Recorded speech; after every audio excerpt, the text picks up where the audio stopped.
Helen Yee here with Eyes on the Game here, being joined by the legend himself, Mr. Alistair Overeem, getting ready for open workouts. You're fighting Biggie Boy this weekend. First off, how was this camp for you? Yeah, it was a long camp. I was expecting to fight sooner, but didn't materialize. So I just kept pushing on, pushing through, and now it's December, and we're more than ready to kick some ass this Saturday. Yes, coming off two back-to-back first-round knockouts. When you say that you were supposed to fight sooner, who were you offered and when? I was not offered anybody. That was the thing. But I wanted to fight September-ish. Yeah. Then it was October, then it was November, now it's December. So yeah, it's all good. Did you have a particular opponent in mind? Did not have a particular opponent in mind, but I just kept training, kept ready, and it's now a little bit further down the road, so I'm more than ready now. But it's all good. But are you impressed by Jair so far? I mean, 3-0 in the UFC, all finishes. What do you think of him?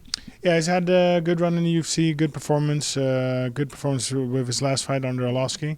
I'm just happy that he accepted the fight because I was, of course we all heard the unfortunate news of Walt. Yeah. So I understand that he had to withdraw. That left me without an opponent. So I was just happy that he stepped up, because otherwise there wouldn't be no fight. But what about both of you guys kind of having a decorated kickboxing background? Yeah, correct. He has a lot of fights, a lot of kickboxing fights.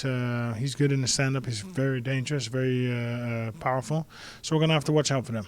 Now, I know you made your pro MMA debut October 1999. It's been a little over 20 years. What do you credit for your longevity to continue to compete at such a high level?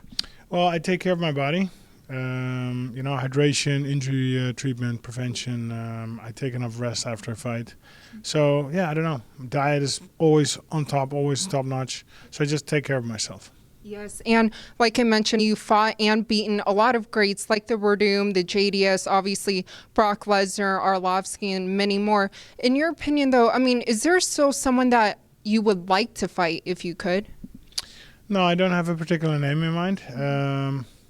To me, it's whatever I need to do to get to the title. Speaking of title, I know you did fight Stipe for the title. Right now, he is talking about wanting to box Tyson Fury. What do you make of the super fights or crossover fights? Well, he's going to fight Cormier first, right? And I don't know what he's going to do after. But, then you have Francis Ngannou waiting as well. Yeah. I don't know. I am kind of excited about the crossover fights. I saw Conor do fairly well against Mayweather, right? So it is kind of a new dimension. It's cool. I crossed over myself, right? The K1 championship that led to. So it's all good to me. Would you cross over into boxing? No. So no Zuffa boxing for you? No. And lastly, Tyson Fury did say that he'd be interested after his last 3 fights in boxing to come into the UFC. Would you be interested in welcoming him into the octagon?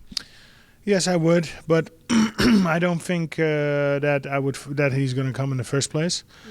Yeah. And if he does, he's going to regret it sooner or later. So you think it's all talk? Yeah, I think he's kind of motivated, but he doesn't know what he's going to get himself into. He's going to get annihilated.